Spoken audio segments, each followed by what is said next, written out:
12. Adisti sudah kembali bekerja setelah beberapa hari izin karena sakit. Dengan perasaan penuh keraguan, ia mendekati meja sekretaris bosnya. Tangannya membawa sebuah amplop berwarna putih. Ia mengetuk meja guna mengalihkan perhatian Maulida dari komputer di depannya. Assalamualaikum, begitu tulisan yang ada di notas kecil yang ia tunjukkan kepada Mbak Maulida. Waalaikumsalam. Ada yang bisa saya bantu, Adisti? Lalu Adisti mengutarakan maksud dan tujuannya untuk bertemu dengan Raihan. Baik, kebetulan Pak Raihan juga mencarimu kemarin. Jelas Lida sembari tersenyum hangat. Walau tak mengerti kenapa Raihan mencarinya untuk apa, tetap saja ia tak mengutarakannya kepada Lida. Toh sebentar lagi ia akan bertemu dengan sosok yang paling ia segani di kantor ini. Lida sudah menyuruhnya untuk masuk menemui Raihan yang sedang berdiri menatap jalanan yang padat di bawah sana. Suara langkah kaki seseorang mengalihkan perhatian Raihan kembali ke alam nyata. Dia berbalik menghadap seseorang yang mungkin ia rindukan. Ia hampir tak bisa menahan senyuman jika saja dia tak ingat dengan imagenya yang berwibawa. Gadis itu masih sama seperti terakhir yang ia lihat.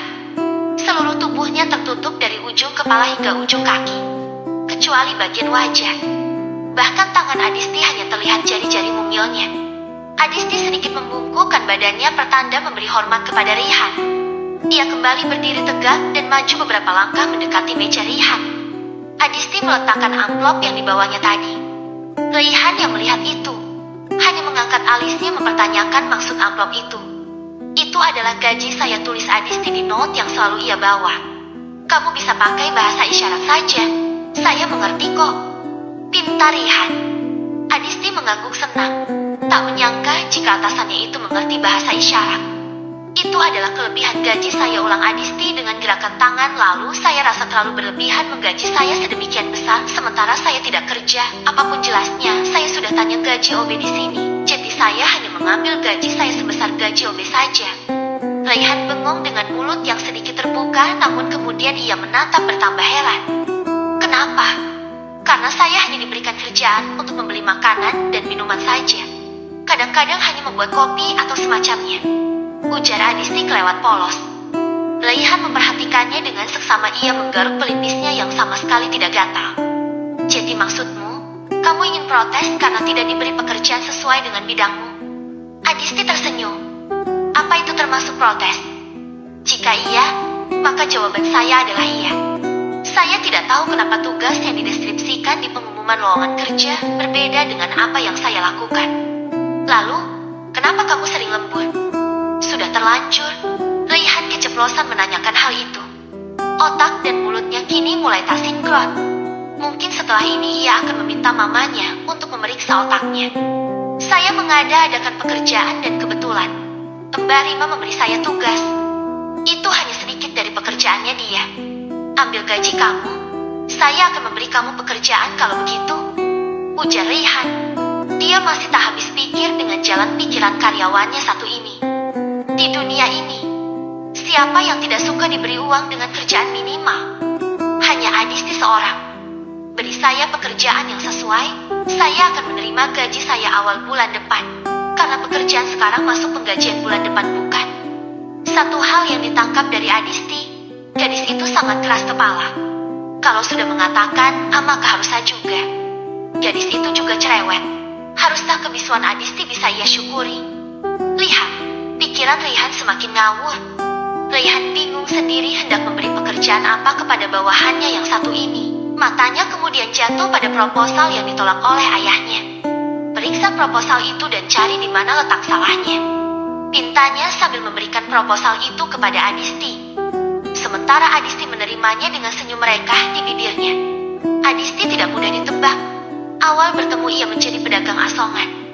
Sekarang ia menolak menerima gajinya secara utuh dan semangat diberi pekerjaan. Padahal proposal itu sudah disusun dari 6 bulan yang lalu dan ia pastikan tidak ada yang salah. Tapi tetap saja ditolak oleh sang ayah tanpa memberitahu letak salahnya di mana. Ia akan mengakui kemampuan Adisti jika gadis itu berhasil menemukan letak kesalahan dari proposal yang sudah ia dan timnya susun secara matang tersebut. Adisti fokus dengan bekal yang ia bawa dari rumah.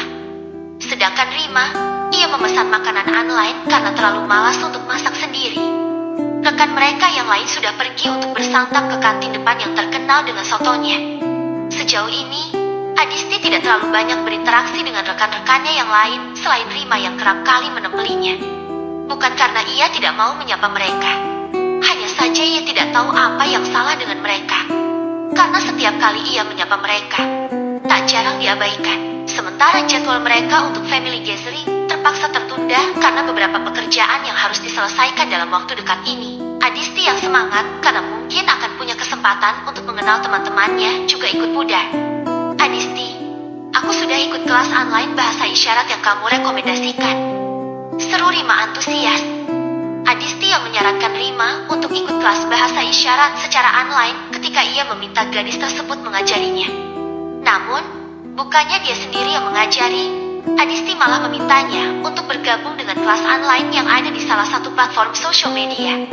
Menurut informasi yang dia dapat dari Adisti, pemilik lembaga untuk orang yang mempunyai kebutuhan khusus itu adalah punya salah satu temannya yang juga mengalami hal yang sama seperti Adisti. Adisti yang melihatnya pun ikut semangat. Ia mengangguk senang. Bagaimana? Sudah mulai belajarnya? Tulisnya di note. Belum, hari Minggu dimulainya. Jawab Rima. Mereka yang punya keistimewaan dari yang lain harus dibuat bukan hanya unik tapi juga menarik. Mbak pasti tidak akan menyesal nanti bergabung dengan mereka. Menarik? Adisti tersenyum gemas melihat Rima yang terkadang polos bukan main. Ia menarik karena unik saja tidak cukup. Mereka sudah istimewa harus dibuat menjadi spesial. Mereka harus punya kemampuan yang bisa dilakukan seperti orang normal atau bahkan melebihinya. Karena sejatinya manusia diciptakan dengan kekurangan berikut kelebihannya. Jelas Adisti panjang lebar menggunakan notenya. Sebulan mengenal Adisti, Rima semakin nyaman dengan gadis yang duduk di depannya tersebut. Adisti tidak mudah ditebak dan penuh kejutan. Pagi tadi saja, gadis itu menyerahkan tugas yang ia minta kerjakan. Adisti menyelesaikan tugasnya dengan baik. Bahkan gadis ini sampai memeriksa kejanggalan laporan dengan rap yang dibuat untuk beberapa kegiatan hotel. Kamu ada masalah, Adisti? Tanya Rima karena tiba-tiba gadis itu terdiam seolah memikirkan sesuatu. Adisti melihat Rima. Ia tertangkap basah karena tiba-tiba melamun. Aku baik-baik saja kok, Mbak. Ucapnya dengan gerakan tangan. Hanya beberapa kalimat yang sudah Rima fahami dari bahasa isyarat berkat interaksinya dengan Adisti. Mereka kembali ke ruangan dan mendapati ruangan masih sepi. Ya pantas saja karena waktu istirahat memang masih tinggal beberapa menit lagi. Rima kembali ke mejanya karena harus menyerahkan laporan kejanggalan kepada bosnya atau mendiskusikannya dengan teman-teman yang lain. Sungguh ia takut, karena ini pun bukan salah mereka yang membuat rap, tapi juga ia sebagai yang tidak teliti dan hati-hati dalam melakukan pemeriksaan. Meskipun demikian, ia harus tetap menyerahkan laporan tersebut. Kalau kata Adisti, agar hidup tentram dan damai. Sementara itu, Adisti sudah kembali bergelut dengan tugas yang ia dapatkan dari sang atasan pagi tadi. Matanya menelisik jeli setiap angka yang tertera pada lembaran-lembaran kertas di tangannya. Bab ke-13. Adisti duduk termenung memeluk lututnya di teras kamarnya. Wajahnya sendu dan sesekali berubah tegang karena pikirannya yang sedang tidak baik-baik saja. 2 minggu lagi, ia akan menerima hasil atas sejumlah pemeriksaan kesehatan yang ia lakukan kemarin. Ia menengadah ke langit gelap bertabur bintang. Ada segelintir asa yang terlintas dari tatapannya yang teduh. Kenangan masa lalu masih saja ikut membayang seperti rasa sakit yang enggan menghilang. Masa lalu yang memenjarakannya, hingga kadang ia berpikir untuk menyerah. Mungkin di depan banyak orang ia akan terlihat baik-baik saja. Itulah kenapa ia tak terlalu suka menyendiri. Ketika ia tersadar karena air bening yang berasal dari matanya mengalir sudah mengenang sungai di pipi. Dengan cepat ia beristighfar untuk menguasai dirinya sendiri. Tiba-tiba dadanya seperti diremas hingga pecah berkeping-keping. Mulutnya mangang tak bisa mengeluarkan suara. Pelan-pelan ia memukul dadanya yang terasa seperti terhimpit oleh batu bertonton beratnya. Setelah beberapa saat merasakan sakit yang luar biasa, ia sedikit tenang seiring rapalan zikir yang terus terucap dari bibirnya meski tanpa suara. Tidak ada yang tahu bagaimana ia mengalami malam-malamnya yang sesak. Tidak ada yang tahu bagaimana sakitnya terkurung oleh masa lalu yang kelam, yang kerap merenggut kesadaran yang ia harap tak pernah datang. Tidak ada yang tahu tentang ketakutan yang menyergap setiap kali malam menjelang atau saat matahari akan tenggelam. Adisti berpindah ke dalam kamar, menutup kembali pintu yang menghubungkan kamarnya dengan teras. Mengubur diri dalam selimut dengan harap kenangan masa lalu hilang. Cukup itu impian sederhananya saat ini dan nanti. Sehingga ia bisa menjalani harinya seperti layaknya orang normal. Hari Rabu pagi, langit cukup berawan antara hujan akan turun atau hanya mendung saja. Karena sampai pukul 10 pagi ini, mentari masih setia bersembunyi di balik gumpalan awan kelabu. Walaupun demikian, tak menyurutkan semangat para karyawan di kantor tersebut. Raihan sudah bertengger di kursi kebesarannya dengan sejumlah dokumen-dokumen yang perlu untuk ditandatangani. Maulida izin tidak masuk hari ini karena mengurus anaknya yang sedang sakit. Masuk, pintanya ketika suara ketukan pintu terdengar. Dari balik pintu tersebut, ada Adisti yang menimbulkan kepala sambil nyengir kuda entah karena apa. Adisti melangkah pelan, membiarkan pintu tetap terbuka. Beberapa menit ia berdiri tapi tak mendapat respon dari sang bos besar yang seolah ditelan oleh dokumen yang menumpuk di depannya. Ia pun mengetuk meja barulah Raihan mengangkat wajahnya. Ia cukup terkesiap dengan kehadiran Adisti yang sudah berdiri 5 langkah dari mejanya. Sesaat ia terdiam terpaku dengan wajah teduh dan polos itu, namun cepat-cepat ia berdehem dan menyuruh Adisti untuk bicara. Maaf, Pak. Saya hendak izin mengakses proposal proyek yang pernah dibuat sebelum proyek ini. Raihan mengangkat kedua alisnya. Tak cukup paham kenapa harus menggunakan proposal proyek sebelumnya. Padahal tak ada kaitannya. Ia menutup map di depannya, lalu menautkan kedua tangannya. Untuk apa? Tanyanya. Wajahnya berubah datar. Hanya sebagai perbandingan, Pak. Kurasa tak perlu mengingat proyek-proyek yang tak saling berkaitan itu. Kali ini Raihan menyandarkan punggung di sandaran kursi dengan tangan terlipat di depan dada. Tapi saya perlu, Pak. Saya perlu bukan hanya proyek yang berhasil, tapi juga untuk proposal proyek yang ditolak atau tidak jadi dikerjakan. Adisti bersikeras, namun wajahnya begitu tenang. Kerjakan saja apa yang saya suruh. Kenapa harus menggunakan yang telah lalu? Kamu ini tipikal orang yang susah move on, ya. Tugas Raihan tak mau kalah. Adisti mengerutkan dahi. Apa urusannya dengan move on? Justru karena Bapak menyuruh saya, maka untuk mendukung apa yang harus saya kerjakan tersebut, saya butuh proposal tersebut, Pak. Saya butuh sebagai pembanding walau proyek tak saling berkaitan agar saya bisa menemukan letak kesalahannya di mana. Adisti mengambil nafas sejenak. Bicara dengan bahasa isyarat tetap butuh tenaga. Dan move on itu bukan berarti kita melupakan masa lalu, Pak. Karena bagaimanapun dengan masa lalu, kita bisa belajar. Nah, agar saya bisa belajar, saya butuh masa lalu itu. Lanjutnya, menggebu-gebu mengutip dari salah satu buku yang pernah ia baca. Tidak tahu saja jika ia mencibir kalimat yang baru ia ungkapkan tersebut. Kamu sedang bentak saya? Tanya Raihan melototkan matanya tak terima. Meski Adisti tak bersuara, tetap saja ia tahu jika perempuan di depannya ini sedang emosi. Dan untuk pertama kalinya, Raihan melihat Adisti dengan wajah sedikit memerah menahan emosi. Maaf, Pak. Saya salah. Adisti menunduk. Gampang sekali membuatnya merasa bersalah. Adisti sudah lancang untuk berdebat dengan bosnya dan ini kesalahan fatal. Tapi, saya benar-benar butuh proposal-proposal itu. Pak, keras kepala sekali. Gumam Raihan pelan tapi cukup untuk didengar oleh Adisti. Kemudian, Raihan menarik secaril kertas dan menulis sesuatu di sana. Tapi bukannya diberikan kepada pegawai keras kepalanya tersebut. Ia justru melemparkannya ke tong sampah di dekat mejanya. Adisti melonho melihat tingkah bosnya yang bisa dibilang konyol.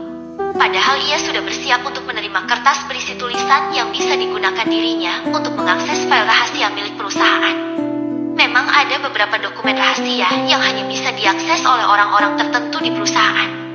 Dan Adisti yang notabene-nya merupakan karyawan baru, tentu saja ia hanya mendapatkan link umum perusahaan untuk bisa saling berinteraksi termasuk mempermudah berbagai informasi tanpa harus bertatap muka dengan yang bersangkutan.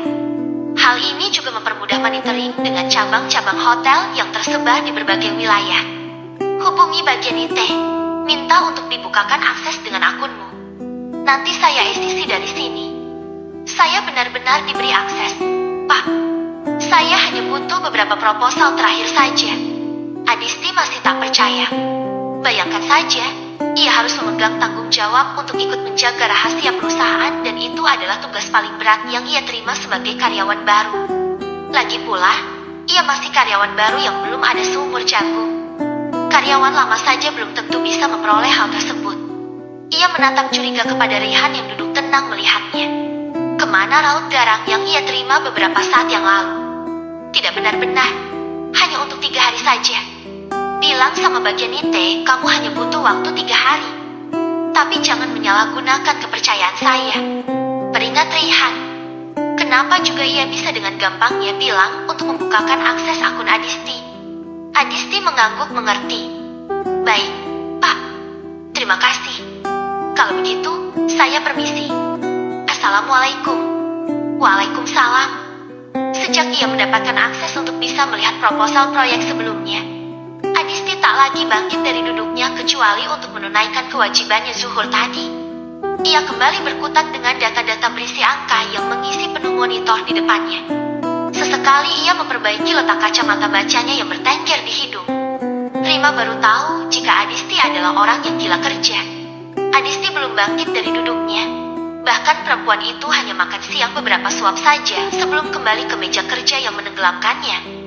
Rima, laporan yang lo bilang udah sinkron mana? Doni rekan kerjanya berdiri di depan meja kerjanya. Laki-laki sombong yang selalu bertingkah seakan ia adalah bos. Mentang-mentang ia diberi kepercayaan untuk menyusun ini itu terkait perusahaan. Rima menatapnya datar sekilas. Tangannya membuka laci dan mengeluarkan beberapa map yang berisi laporan yang berbeda. Mas, atau saya saja yang lapor ke Pak Bos? Tanya Rima. Gue perlu lihat dulu.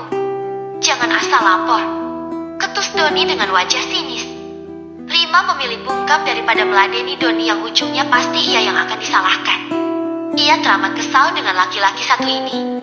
Namun, ia menyembunyikan kekesalannya dengan wajah datar yang selalu terpampang jika sudah berurusan dengan Doni. Sejujurnya, tak banyak interaksi di antara ia dengan rekannya.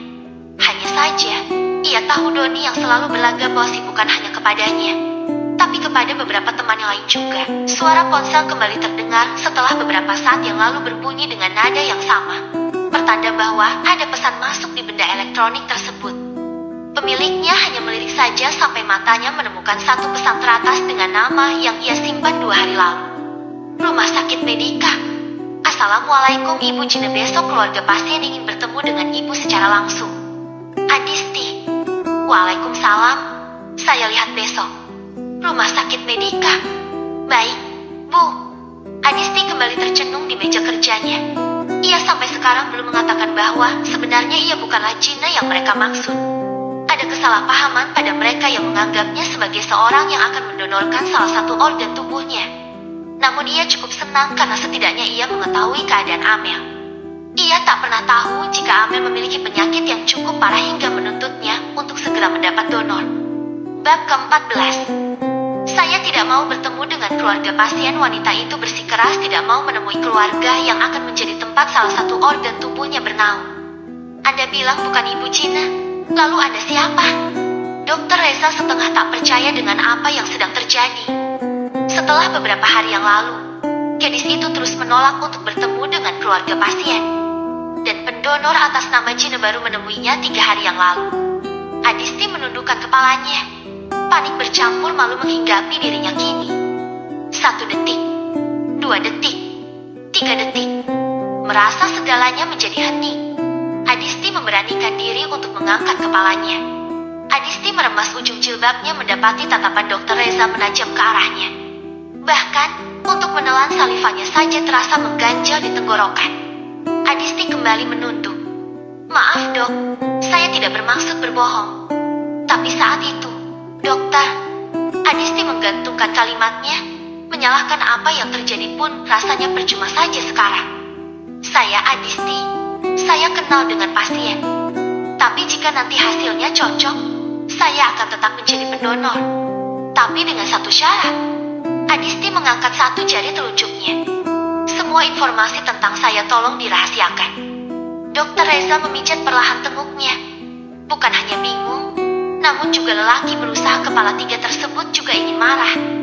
Ia merasa ditipu, dan saat ini bukan waktunya untuk bermain-main karena nyawa seseorang yang menjadi taruhannya. Beberapa hari yang lalu, ia tahu akan kebenaran tersebut.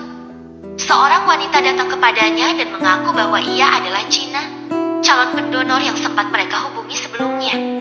Namun, saat hari di mana mereka akan bertemu, Gina tidak bisa datang karena anaknya yang mengalami demam tinggi hingga tak bisa ia tinggal, dan yang muncul sebelum itu adalah Adisti yang mengaku sebagai Gina.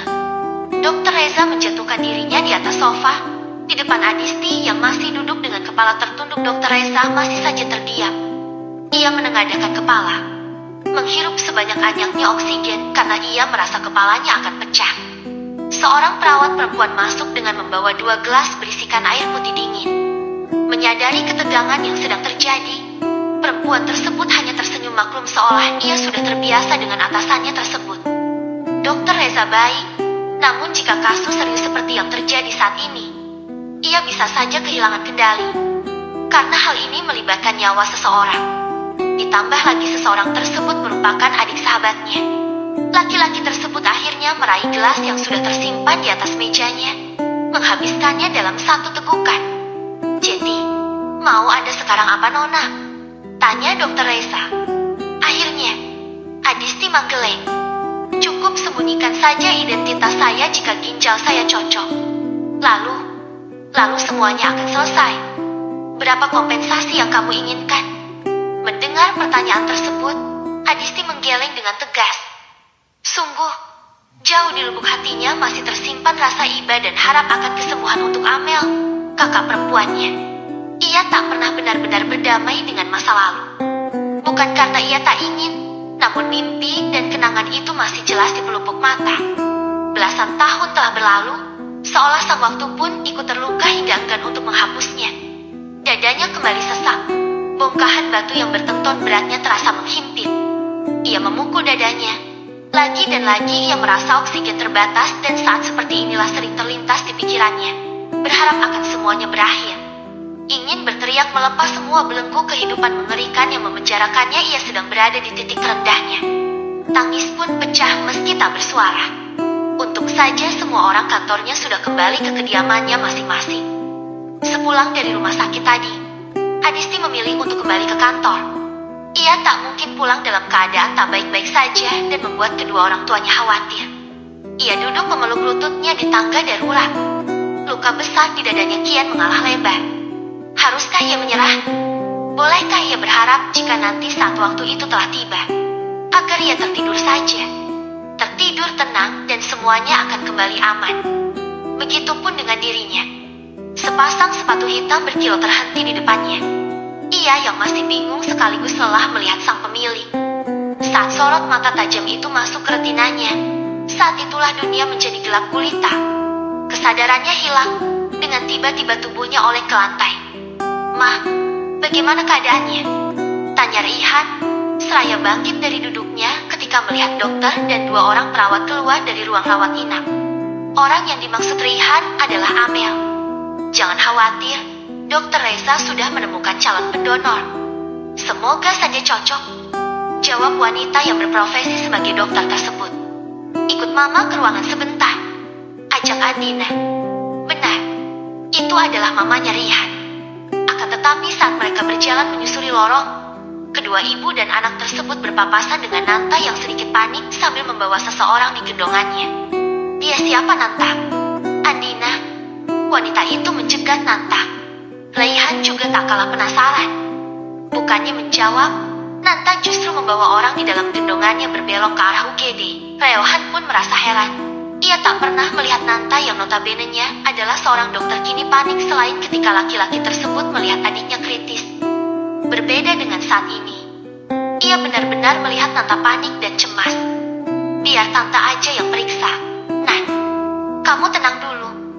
Dokter Andina mengambil alih pasien, kemudian melaksanakan tugasnya sebagai dokter. Tatapan Raihan beralih kepada seseorang yang sedang terbaring di atas berangka. Bola matanya hendak keluar. Bagaimana tidak? Adistilah orang yang terbaring di sana bagai orang yang tak bernyawa. Lo apain dia?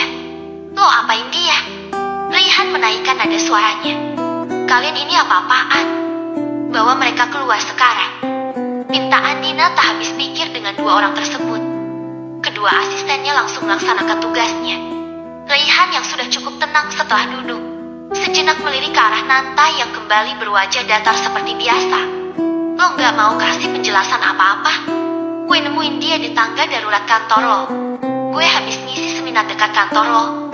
Gue pikir lo belum pulang, jadi gue mampir.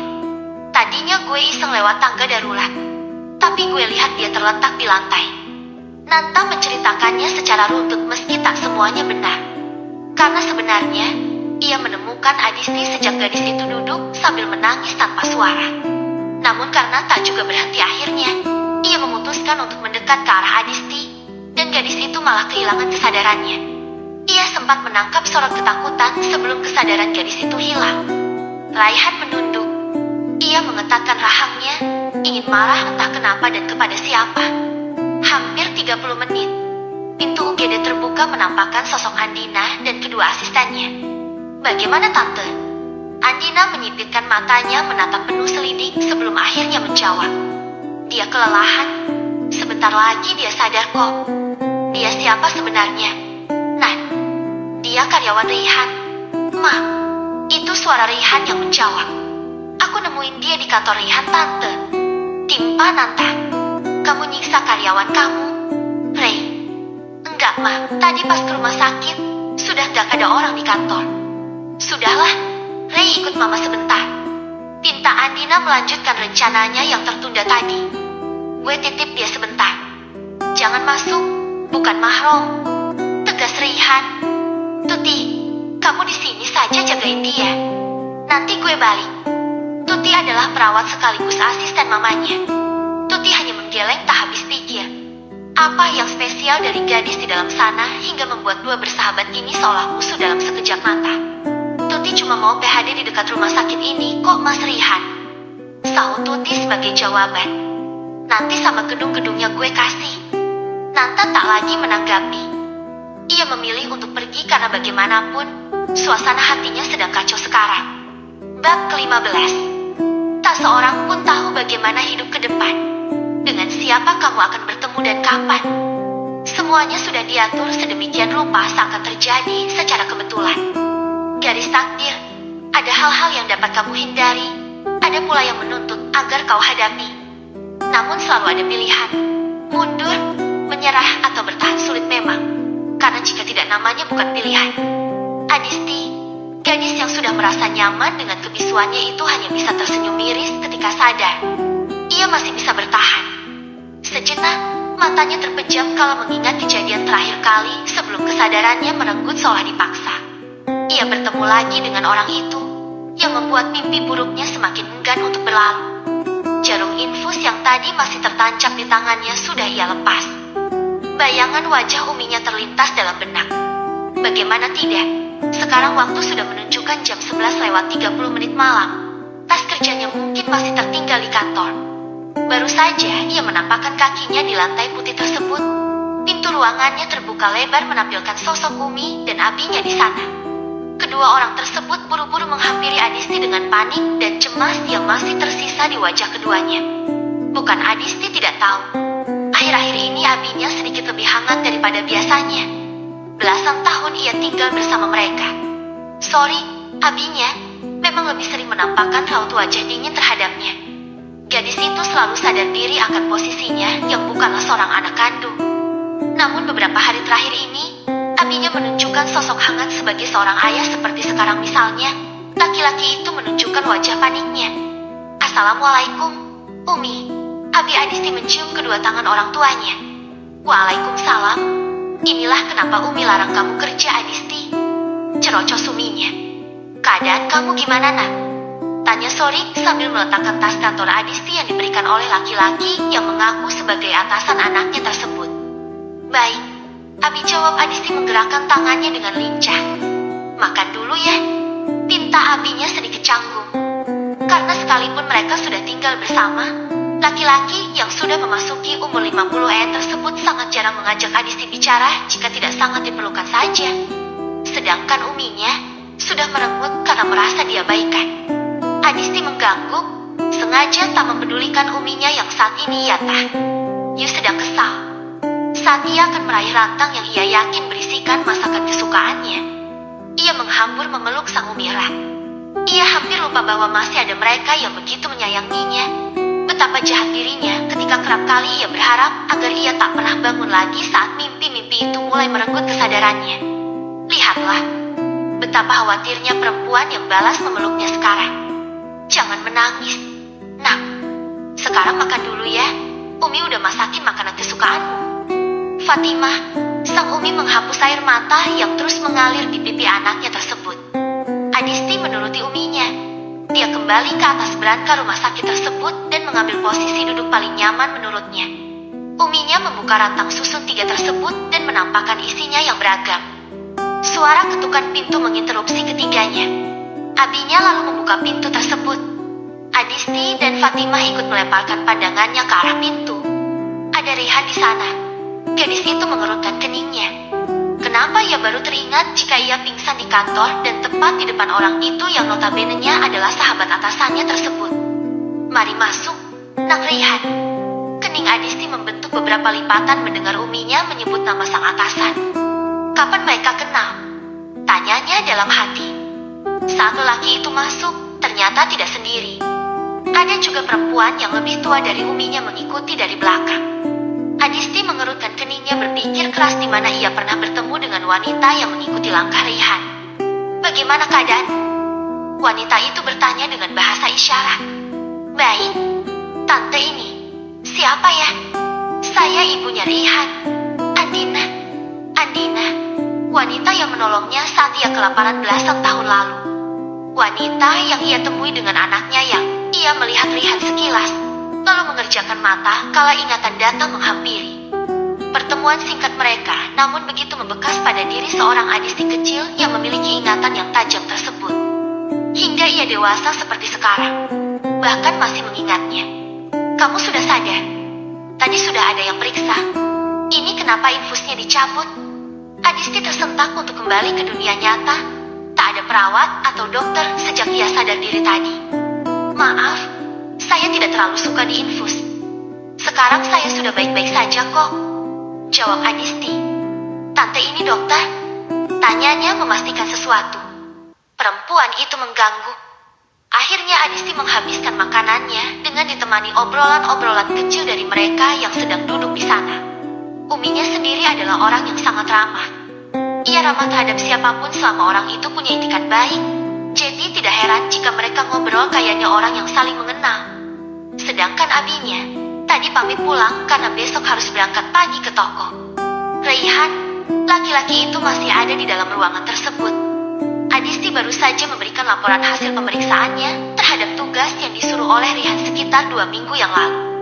Sesekali Rehan melemparkan pandangan saat ia memeriksa hasil pekerjaan anak buahnya tersebut. Sementara Adisti asyik dengan layar pipi di tangannya. Boleh bertanya sedikit? Tanya Rehan. Mungkin ini bukan momen yang tepat untuk jenis pertanyaan yang akan ia ajukan. Adisti melepas earphone dari telinganya dan melihat Rehan sekilas selalu diikuti anggukan sebagai tanda persetujuan. Kenapa kamu mengukur setiap proyek dengan standar yang berbeda? Kening Rehan terlipat menjadi beberapa lipatan menandakan rasa penasarannya.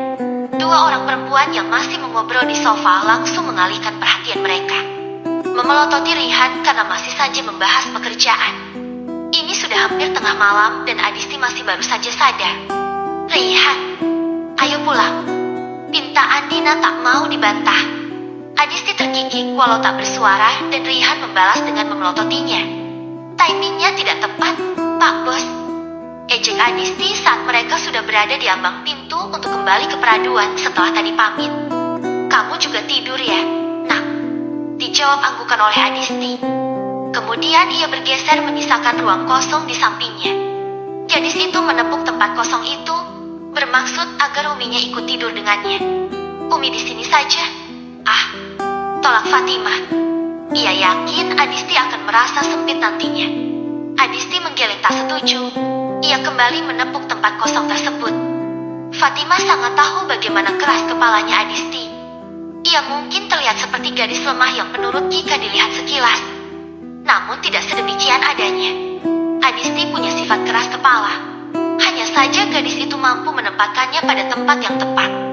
Jadi, berdebat pun hasilnya akan tetap sama. Adistilah pemenangnya. Fatimah menuruti Adisti. Gadis itu memeluknya sangat erat sampai ia sedikit susah untuk bernapas. Fatimah memukul pelan lengan anaknya agar melonggarkan pelukannya. Tidur ya nak, sudah malam. Fatimah membelai sulai anaknya yang tertutup jilbab. Inilah hal yang paling disukai oleh Adisti. Mungkin bagi kebanyakan orang akan menolak karena diperlakukan dan dianggap seperti anak kecil. Akan tetapi, Adisti tak akan pernah menolak anggap saja ia anak kecil. Malah lebih ia sukai. Kasih sayang Fatimah tak pernah pudar. Ia tetap dimanja seperti kala mereka baru bertemu. Meski Adisti tak mengingat jelas tentang bagaimana mereka berakhir menjadi ibu dan anak. Tetapi satu yang ia tahu pasti, Fatimah adalah sumber kasih sayangnya yang dititipkan Allah untuknya. Mungkin jika ada yang bertanya kenapa ia bertahan saat ini, ia akan jawab dengan tegas karena Umi dan abinya. Walau seringkali ia merasa berada pada titik terendah, namun mereka selalu mampu membangkitkannya, seolah menegaskan bahwa mereka membutuhkan gadis tersebut. Karena saat mereka dibutuhkan itulah ia menganggap dirinya bermanfaat atau bahkan berharga.